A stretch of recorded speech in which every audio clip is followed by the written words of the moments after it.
Vamos dar continuidade ao estudo da nossa lição, uma lição que estamos aprendendo acerca do sábado no Novo Testamento.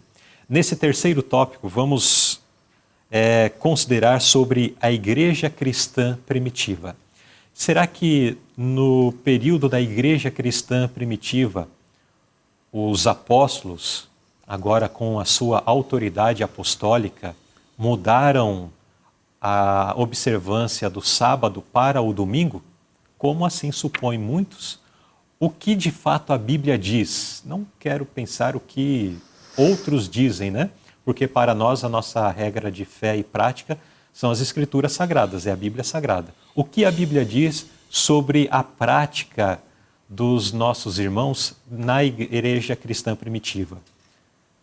Era uma prática relacionada à observância, à manutenção da guarda do sábado do quarto mandamento da lei de Deus, ou houve alguma alteração? Vamos ver o que a palavra de Deus diz então sobre isso.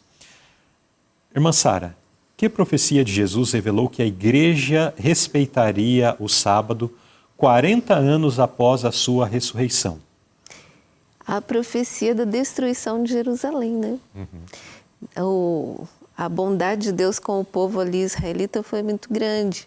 E teve todo esse período de paciência. Depois da morte de Jesus, foram 40 anos para que a cidade fosse destruída, a nação dispersa. E nesse período Jesus disse, olha, orem para que essa destruição não aconteça no inverno e nem no sábado. Nem no sábado, que é o dia do Senhor, né? Então, os cristãos passaram 40 anos orando para que essa fuga não acontecesse no sábado. E é interessante que nessa destruição nenhum cristão morreu, né? Eles entenderam a profecia aqui, dizendo que os que estiverem na Judéia, quando a cidade for cercada, e eles tiverem oportunidade, fujam para os montes. Então os cristãos entenderam essa profecia, nenhum cristão morreu, e eles passaram 40 anos orando para que isso não acontecesse no sábado, e realmente não aconteceu. Eles puderam fugir num dia da semana, sem ter nenhuma preocupação.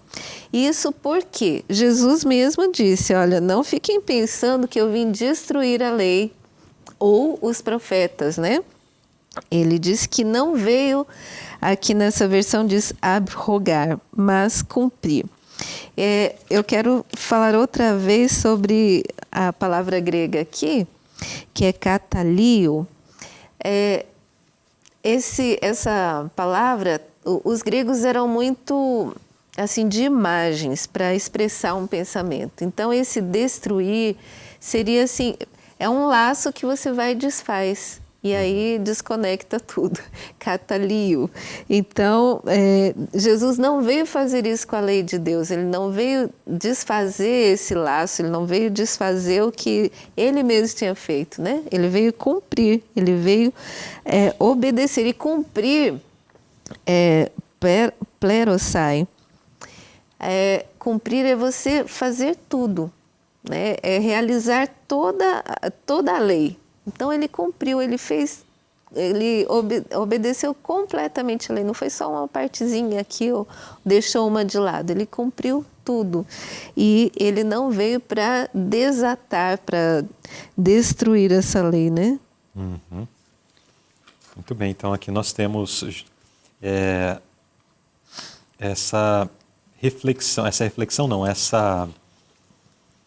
esse ensinamento de Jesus acerca do que viria a acontecer. É interessante que talvez alguém pense, não, mas aqui é uma mera citação. Não, aqui existiu intencionalidade, né? Então Jesus não jogava palavras ao vento, usando uma expressão popular. Jesus não simplesmente jogava palavras e palavras soltas, enfim. Jesus tinha intencionalidade nas suas palavras. E ao ele dar uma ênfase na questão do sábado, para que a vossa fuga não aconteça no sábado, existia a intenção de Cristo. Não era uma mera...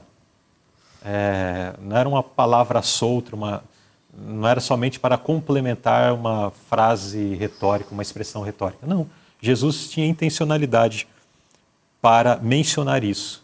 E essa intencionalidade estava relacionada exatamente à perpetuidade da observância do sábado no meio dos cristãos, da igreja cristã primitiva que estava surgindo. Isso é muito bom. E daí, conforme a irmã Sara mencionou, né, Cristo ele tinha um propósito. Ele não veio pisar aquilo que ele mesmo havia construído. Irmão André, pergunta B. O que os apóstolos costumavam fazer durante o sábado? Os apóstolos faziam o que nós fazemos, né? Eles iam às sinagogas para disputar, para apresentar a palavra de Deus, para pregar o evangelho, para apresentar a mensagem, para buscar novas almas, né? Então, tanto as sinagogas, às vezes junto à natureza, mas eles sempre buscavam uma oportunidade de descansar no sábado, adorando a Deus, apresentando a sua palavra e ensinando a palavra de Deus. Essa era a prática dos apóstolos, que se manteve depois da partida de Cristo, né? Eles seguiram fazendo exatamente a mesma coisa. Nós vemos que esse registro aqui já são algumas décadas após a morte e ressurreição de Cristo. Exatamente. Então, nós não estamos falando de momento seguinte, né? Nós estamos falando de décadas depois, que permaneceu sendo, conforme nós já vimos na pergunta anterior, Jesus refletindo acerca do que aconteceria 40 anos depois, Jesus enfatizou que o sábado estaria sendo guardado pelos seus seguidores, e a ênfase foi dada no sentido de que eles deveriam fazer uma oração específica, né?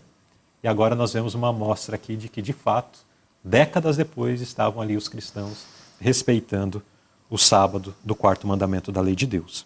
Agora, irmã Sara, o que podemos aprender com a prática de Paulo quando estava num lugar onde não havia sinagoga?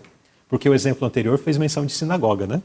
E temos ali, foi mencionado de Atos 18, mas em Atos 17 até faz menção, 17:2, como era costume, Paulo foi na sinagoga para pregar. Era costume deles.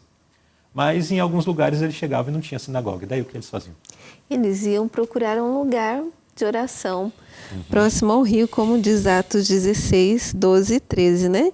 Então, em Filipos, não havia sinagoga judaica, que era o lugar onde ele frequentava. Os judeus, onde iam, construíam suas sinagogas, né? Mas a comunidade judaica de Filipos não era grande o suficiente para ter uma sinagoga, talvez um ou outro ali. E Paulo, então, não tinha onde se reunir. E ele procurou, então, um lugar tranquilo à beira do rio, e algumas mulheres estavam lá reunidas também, se ajuntaram e ele pregou para elas. Então, ao pregar o evangelho no sábado não dependia de estar numa sinagoga. Ele continuou com o costume dele de guardar o sábado e pregar o evangelho nesse dia. Esse registro reforça a ideia da observância do sábado, né? Porque alguém poderia falar, não, mas Paulo ia aos sábados nas sinagogas porque era quando os judeus estavam aí, né? Os judeus estavam ali, então era uma oportunidade que ele tinha para pregar aos judeus. Mas esse verso de Atos 16 reforça a ideia de que, havendo ou não sinagoga, o sábado era um dia em que Paulo e sua comitiva missionária se reservavam, né, para adoração a Deus, assim como Cristo fazia e assim como está estabelecido amplamente na palavra de Deus. Então, durante todo o Velho Testamento, nós vamos ver essa prática, né? Aí nós vamos ver Jesus com esta prática. Nós vamos ver Jesus descansar no dia do sábado. E nós vamos ver depois os discípulos que ficaram para dar continuidade à mensagem, seguindo a mesma prática de Cristo. Não há mudança. Na vida deles, nós não vamos ter mudança com relação à adoração a Deus no dia de sábado. Exatamente. Então, neste terceiro tópico, nós vimos que a igreja cristã primitiva permaneceu observando o quarto mandamento da lei de Deus, como dia que faz referência, né, ao sábado como dia sagrado, um dia onde o povo de Deus então reserva para a adoração especial a Deus. Adoração especial porque a nossa vida deve ser uma vida de adoração, né? No sábado é algo especial, maravilhoso, dia de descanso. Então essa foi a prática dos nossos primeiros irmãos e esta é a prática que Deus convida para que eu e você tenhamos também em nossos dias. Porque nunca se esqueça, o sábado é o sinal entre nós e o nosso Deus. e que Deus nos abençoe e que possamos ser santificados também através da observância deste dia.